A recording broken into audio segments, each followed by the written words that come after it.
So when I mentioned it looked like forever when we spent 3 years to get accreditation, I mentioned that because some other schools in Korea won it in less than 3 years, but it's not the case anymore. And the second point is the same one. You know, a lot of schools tend to plunge into accreditation process because other schools do that. But you really have to be determined and prepared and willing to spend a lot of resources on it. And the third point is that I have to mention that it's kind of expensive process for universities outside the US. And I'm glad that AACSB established regional office in Singapore, and we are having regular conferences here in Asia. It saves a lot of time and money for us to go to those conferences. And as more Asian universities are being accredited, you could get some mentors from the region. I myself am mentoring a university in Taiwan so that they could save a lot of time. And another challenge is that the high turnover ratio of the deans in Asian universities. It took 3 deans for our school to start and finish the initial accreditation process. And we have a new dean now. And the other challenge is that everybody knows in your school that it's good to have accreditation. But the question is how you are going to involve faculty members.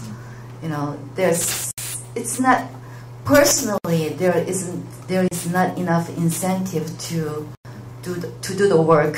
For accreditation, you are busy teaching and you have to write your paper to get promoted and so on. So it's a big challenge as a dean to involve enough faculty members. And also, it's very crucial to get full support from the president of the university. In our case, the president of the university was fully supportive of the process. It's very crucial. So, for some advice, start as soon as possible. It's going to take a long time, so you might as well start it. The sooner the better. And especially if you are from a country where not many schools are accredited, you can take advantage of first movers. In case of Korea, Seoul National University was the first one to get accredited. It took like 1 year for the university to get accredited.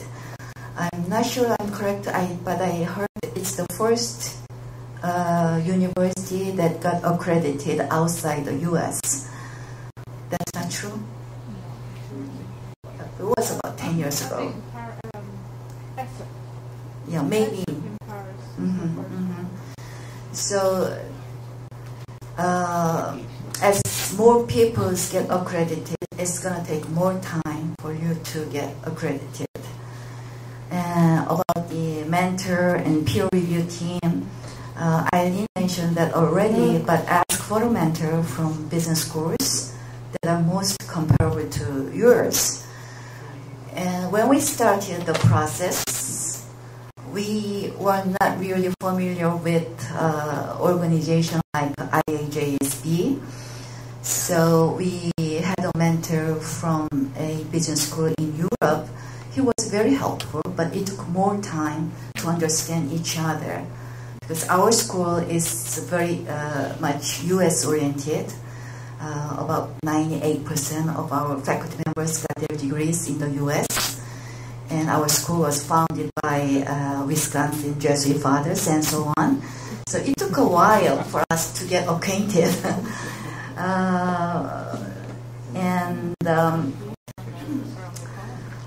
Of course, our mentor had a campus visit, but when mentors or peer review team chair are too busy to visit your school, you go to them. You could always meet them in conferences, but if you don't have sufficient time for to wait until conference, we visited our mentor in France, and then we visited our chair for peer review team before they made the campus visit.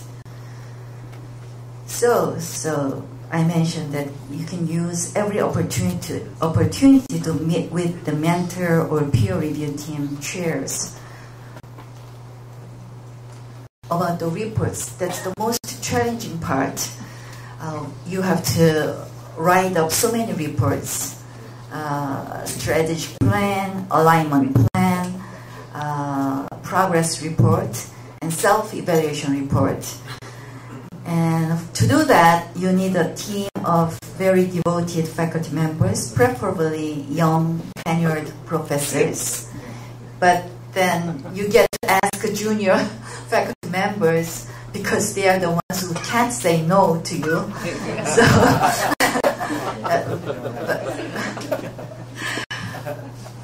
for our school, we had some change in task force teams, but when you have two young faculty members to do the work, there's a problem because they don't know enough history of your school. In our case, we had so many good things to talk about, but the junior faculty members simply didn't know the history.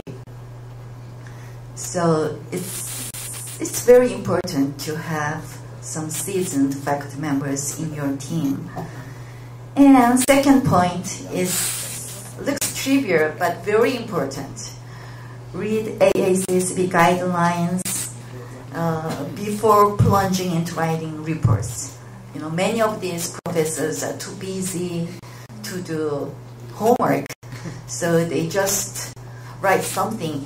But I realized we could have saved a lot of time if we had some time to really study these guidelines before you start writing.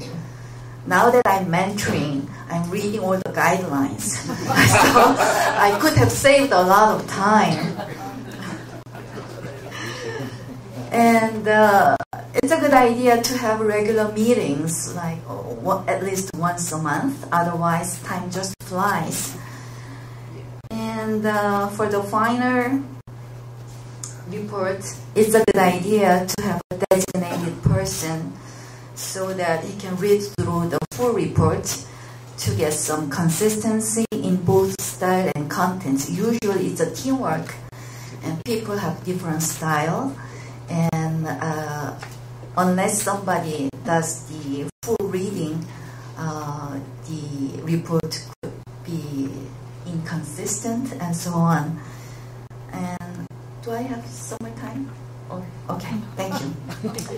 If you have question, I'll answer later on.